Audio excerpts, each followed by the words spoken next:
아멘. 앞에 보시면 오늘 이제 맥체인 성경 읽기 이제 계속 합니다. 저희들은 성경을 이제 늘 이렇게 순서를 따라 읽고 있는데 10월 19일 맥체인 성경 읽기 열왕기상 22장, 시편 108편, 109편, 그리고 다니엘 4장, 데살로니가전서 5장입니다. 오늘은 데살로니가전서 5장 말씀 우리 함께 보고 같이 기도하십시다. 그 앞에 있는 데살로니가전서 4장에는 예수 안에서 죽은 자들에 대한 소망에 대해서 말씀을 하셨어요. 죽고 끝나고 멸망하는 것이 아니다. 주 안에 소망이 있다. 그런 말씀을 하셨는데, 그래서 이어지는 5장은 예수님의 재림에 대한 준비를 말씀을 해요. 사도 바울이 예수님의 재림에 대해서 말씀을 하는 곳이 바로 이 데살로니가전서 5장이에요. 그리고 이제 거기에 대해서 나중에 또 여러 가지 의문들이 추가로 생겨가지고 데살로니가 후서에서 또 예수님 재림에 관한 내용을 자세히 말씀을 해주고 있어요. 데살로니가전서 5장 2절 말씀 보시면 주의 날이 밤의 도둑같이 이를 줄 너희 자신이 자세히 알기 때문이라. 주의 날 예수님의 재림이 밤에 도둑같이 온다 하는 거죠.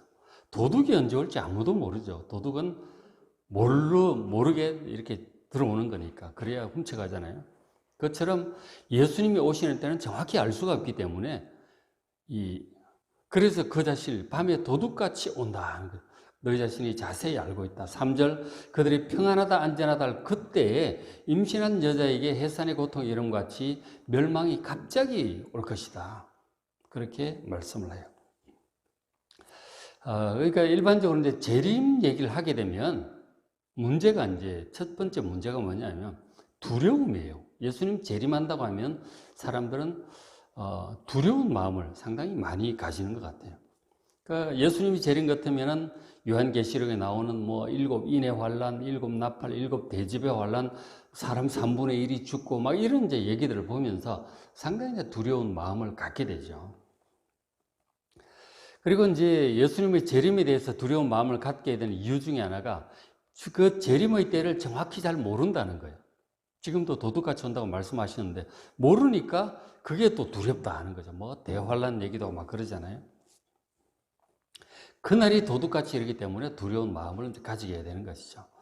그러니까 정확히 안다면은 우리가 정확히 좀 준비를 할 수 있을 것 같은데 그 때를 모르니까 살다가 바빠가지고 이 재림의 준비를 제대로 하지 못할까. 이제 뭐 휴거 얘기도 하고 다들 올라가는데 나만 못 올라가고 뒤에 남으면 어떡하나. 이제 그런 두려움도 있는 것이죠.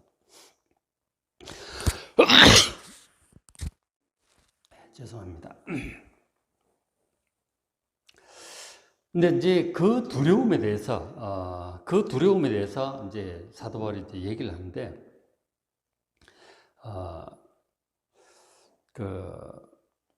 불신자들 같은 경우는 실제로 이제 두려울 수밖에 없어요. 전혀 준비를 안 하고 있죠. 예수님이 다시 오신다는 사실도 모르고 다시 오시면은 우리 인생 전체에 대해서 심판이 있을 것이고 그에 따라 뭐 지옥에 갈 수도 있고 그렇잖아요. 그런 사실을 전혀 모르고 살아가고 있는 것이죠. 그런데 이제 갑자기 그런 얘기를 들으면 이제 두려운 생각이 들 수 있죠. 뭐 이거 믿어야 되나 말아야 되나. 그것부터 이제 갈등이 생기는 거 아니에요?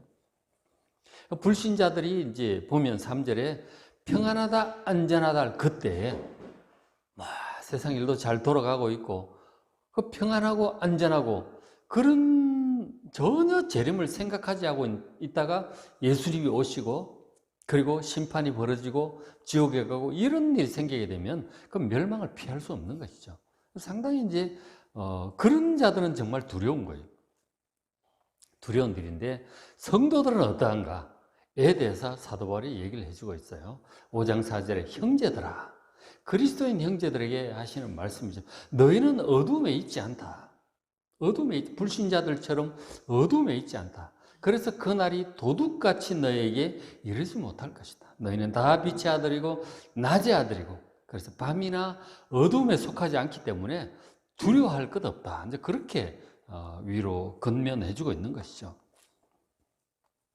우리는 예수님이 재림하신다는 사실을 알고 그리고 기다리고 있습니다. 예수님이 재림하는 그날이 바로 우리 구원의 완성의 날이잖아요.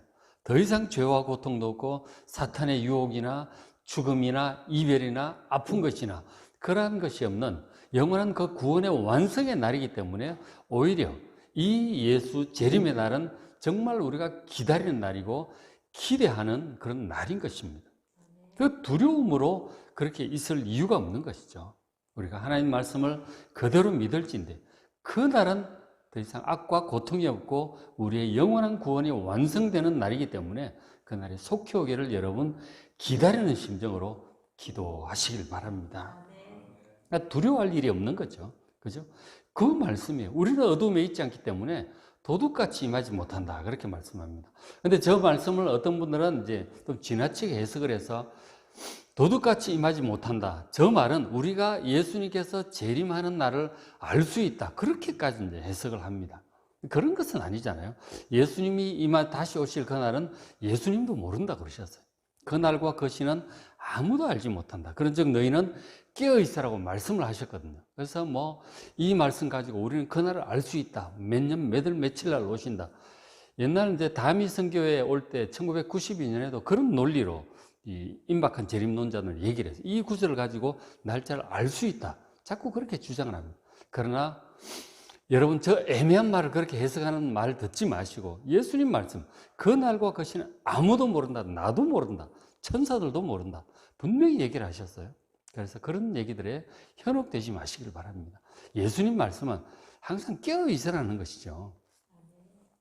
이것은 우리가 이제 하나님의 자녀로서 예수님의 재림을 오히려 기대하며 기다리고 있기 때문에 그렇게 아무 생각 없이 평안하다 안전하다 그러고 있다가 덜컥 당하는 불신자들 같지 않다는 얘기예요. 그렇죠? 뜻이 분명하죠. 그래서 그 말씀을 아시고 그리고 이제 또 하나가 임신부 얘기가 나왔었는데 임신한 여자 같은 경우 결국은 이제 새 생명을 낳게 될 거예요. 우리가 그 마태복음 24장에 보면 예수님께서 말세의 징조에 대해서 말씀하시면서 전쟁과 기근과 지진이 많아질 것이니 이것은 재난의 시작이다 그렇게 말씀하셨어요. 그런데 그 재난이라는 그 말이 요한계시록에 나오는 7인의 환란이라든가 그런 것일 텐데 그 재난이라는 단어가 산고라는 뜻이 있어요. 임신부가 아기를 낳을 때가 가까이 오면 산고가 오잖아요. 산통이 오는 거예요. 그것과 같은 것이다. 그렇게 얘기를 하셨어요.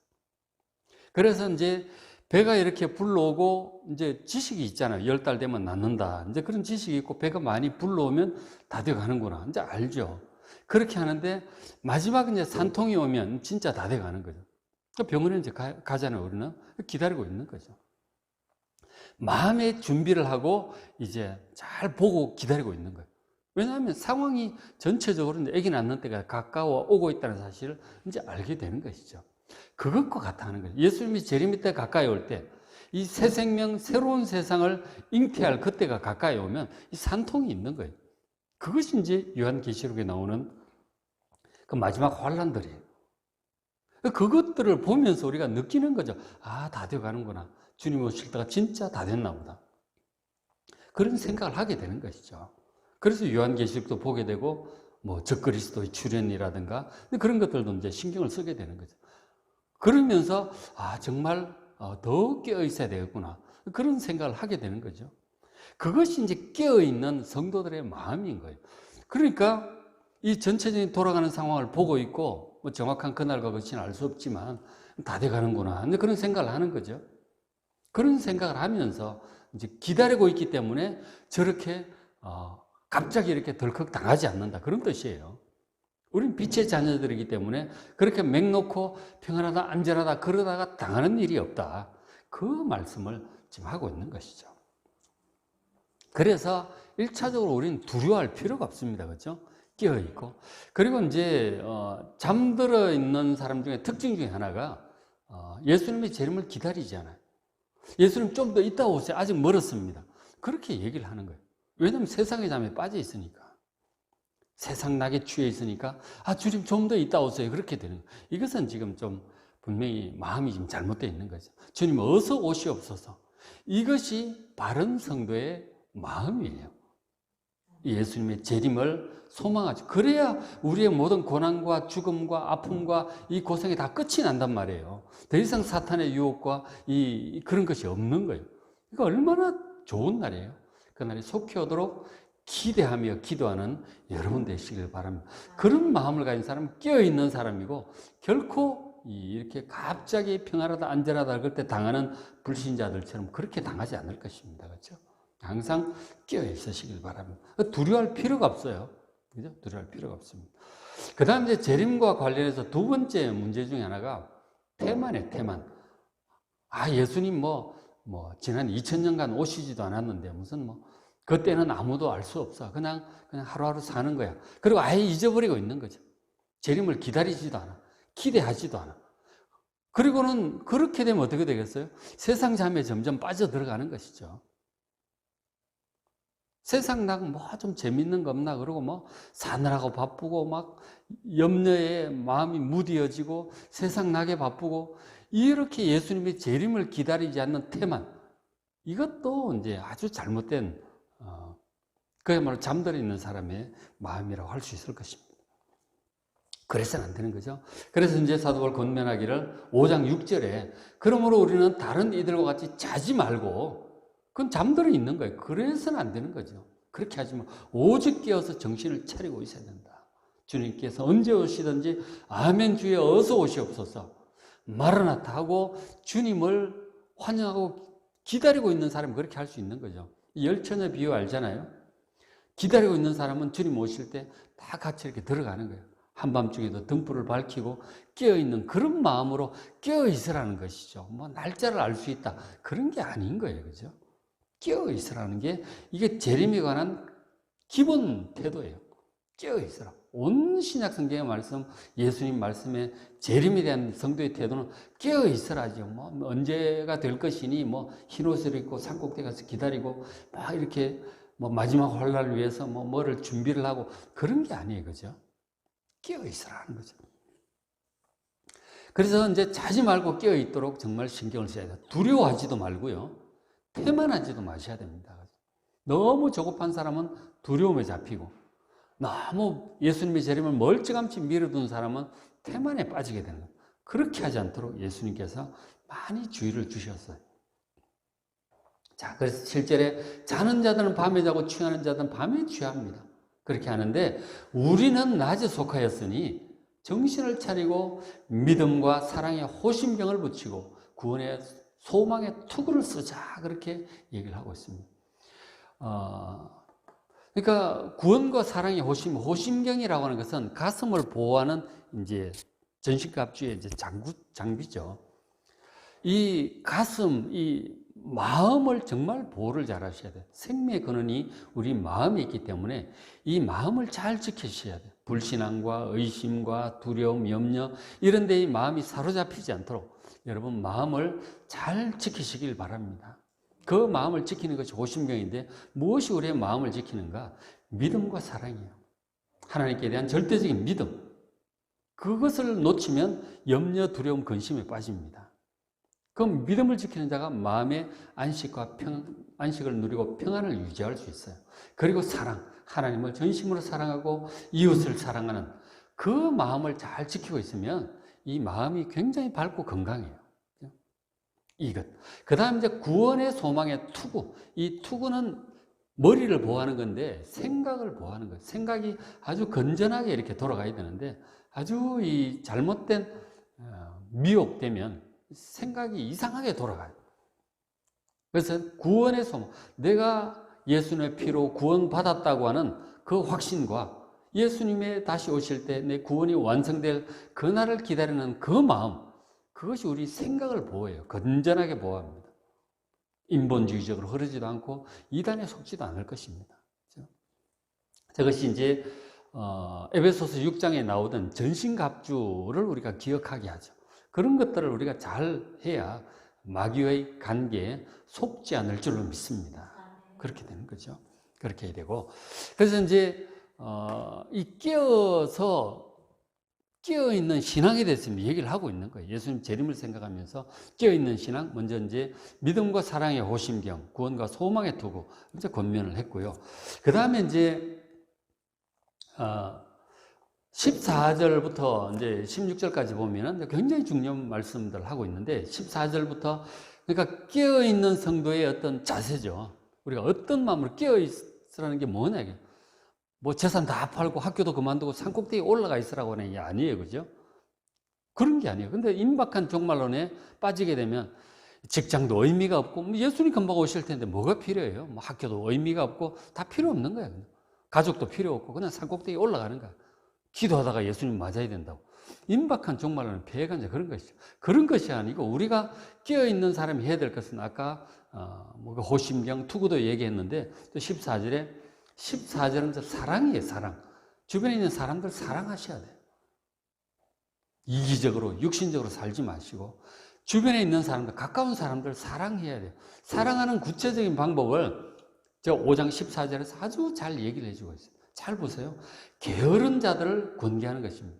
아주 태만에 빠진 자들, 이 예수님 뭐 재림 생각지도 않고 세상잠에 빠져 있는 자들이죠. 그런 자들 잘 권면도 하고요. 이렇게 해서는 안 된다 하는 것이죠. 그 다음에 마음이 약한 자들을 격려하는 것입니다. 너무 심약한 자들이 주변에 있어요. 그런 사람들 잘 격려해주고 또 힘이 없는 자들 붙들어주는 것. 이게 사랑의 표현이죠. 그리고 모든 사람들에 대해서 오래 참는 것. 화내지 말고 짜증내지 말고 이 사랑이죠. 그 고린도전서 13장에 사도 바울이 사랑에 대해서 권면할 때, 그 시작을 할 때 사랑은 오래 참고부터 시작하잖아요. 다른 사람들의 허물과 단점과 실수에 대해서 오래오래 참아주는 것입니다. 그렇게 하고 더 구체적으로 게으른 자들 잘 권면하고 마음이 약한 자들 잘 짜증내지 마시고 자꾸 붙들어주시고 힘이 없는 자들 붙들어주는 그러한 사랑, 주변의 사람들을 사랑하는 여러분들 되시길 바랍니다. 그게 깨어있는 사람의 마음이에요. 그리고 15절, 상관 누가 누구에든지 악으로 악을 갚지 말고, 그죠? 용서해주고, 관용하고, 그렇게 하는 서로 대하든지 모든 사람을 대하든지 항상 선을 따르라고 그렇게 권면합니다. 이것이 깨어있는 성도의, 이제 살아야 될 모습이죠. 구체적으로. 그리고 또, 16, 17, 18장, 아주 중요한 말씀인데, 저 말씀은 성도의 기본 태도예요. 내 마음이 항상 저래야 되는 거죠. 자신의 마음을 체크하는 바로메터가 되는 말씀입니다. 내 신앙이 건전하면 저렇게 될 것이고 내 신앙이 뭔가 지금 세상적으로 육신적으로 부정적으로 빠지고 있다. 생각이 건전하지 못하고 마음이 병들었다고 하면 저 반대로 갈 거예요. 내가 깨어있고 건전한 신앙이라면 저런 마음을 유지합니다. 항상 기뻐하는 거예요. 마음이 밝아야 돼. 그리고 쉬지 말고 기도하는 거예요. 그 항상 기도하는 마음으로 살아가고 그다음 범사에 감사하는 마음. 이것이 그리스도 예수 안에서 너희를 향하신 하나님의 뜻이다라고 이것이 재림을 기다리는 성도들의 기본 마음의 자세예요. 저거를 잘 못할 경우에는 사람 마음이 그 믿음이 건전하지 않을 때 마음이 자꾸 어두워져요. 염려, 걱정, 근심 때문에 마음이 점점 무겁고 어두워진다. 주님을 제대로 믿지 못하기 때문에. 일이 좀 잘 안 돌아가도 주님 믿고 맡기고 그런 마음이 편안해지는 거예요. 그리고 마음이 다시 밝아지고 얼굴도 밝아지는 것이죠. 그리고 늘 기도하는 거예요. 염려, 근심에 빠져 있는 것이 아니고 주님께 기도하는 거예요. 그리고 범사에 감사하는 거예요. 감사의 반대가 뭡니까? 원망, 불평이죠. 누구 때문에 원망, 불평이에요. 감사가 사라진다. 이건 지금 신앙이, 마음이 지금 건강하지 못한 것이죠. 이래도 감사, 저래도 감사, 안 좋은 일도 하나님 믿고 뭔가 승리가 있을 거야. 이유가 있을 거야. 감사. 뭐든지 감사. 그리고 다 사랑하고, 기뻐하고, 밝고. 여러분, 이것이 내 신앙, 내 마음이 건강한지 그렇지 아니한지를 체크하는 기준이 돼요. 항상 이래야 돼요. 항상 기뻐하려잖아요. 좋은 일 생길 때 기뻐하고 안 좋은 일 생기면 우울한 거예요. 어쩔 수 없지. 그게 아니잖아요. 항상 기뻐하고 좋은 일 생기고 남 잘해주면 감사하는 건 누구나 하죠. 그러나 그 믿음이 좋은 성도는 범사에 감사하는 안 좋은 일도 감사해요. 왜냐하면 하나님의 섭리를 믿기 때문에 이 자신의 건강한 마음, 건전한 신앙을 체크하는 이 바로메터를 잘 기억을 하시고 오늘 하루 저것 좀 잘 기억하세요. 그렇게 하시길 바랍니다. 그것이 이제 그 다음에 이제 하나 더 권면해 주고 있는데 5장 19절 성령을 소멸하지 말며 예언을 멸시하지 말라고 하십니다. 이 성령의 은사나 감동 이런 것들을 잘 의지하세요. 우리 보혜사 성령 시대잖아요. 항상 성령에 민감해야 돼요. 성령의 역사하심에 주목하고 그리고 예언, 예언의 은사도 있겠지만 예언이란 기본적으로 하나님의 말씀을 가리키고 있어요. 그 밑에 27절 내가 이어놨는데 내가 주를 힘입어 너에게 명하노니 모든 형제에게 편지를 읽어주라 그러죠. 이 편지가 뭡니까? 데살로니가 전서죠. 바로님 성경이 되어 있는데 이걸 서로 읽어주고 듣고 하라고 하는. 옛날엔 성경이 이제 확립되기 전이니까 바로 이 성경을 읽으라고 하는 것이죠. 그죠? 읽어주고 읽고. 그러니까 성령의 역사와 하나님의 말씀 이 두 가지를 확실하게 붙으시길 바랍니다. 그래야 우리 믿음을 힘있고 건전하고 바르게 유지할 수 있습니다. 성령의 역사와 말씀 두 가지를 잘 붙으시고요. 그리고 이제 21절 범사에 아래 좋은 것은 취하고 악은 모양이라도 버리라 하는 거죠. 저 딱 봐서 별로 안 좋다 그러면 가까이 하지도 마시고 보지도 마시고 멀리 하세요. 그게 우리 마음을 신앙을 건강하게 유지하는 방법입니다. 그래서 이제 데살로니가전서의 5장 말씀은 정말 예수님의 재림을 기다리며 소망하는 성도가 어떤 태도로 일상적으로 살아야 할 것인가를 가르쳐 주신 아주 귀한 말씀이에요. 그래서 이 말씀을 포함해서 오늘 열왕기상 22장도 보시고 성경을 좀 골고루 보셔야 합니다. 이렇게 보시면 1년에 한 번씩 읽을 수 있습니다. 시편 108편, 109편, 다니엘 4장, 데살로니가전서 5장 말씀 읽고 은혜 많이 받으시기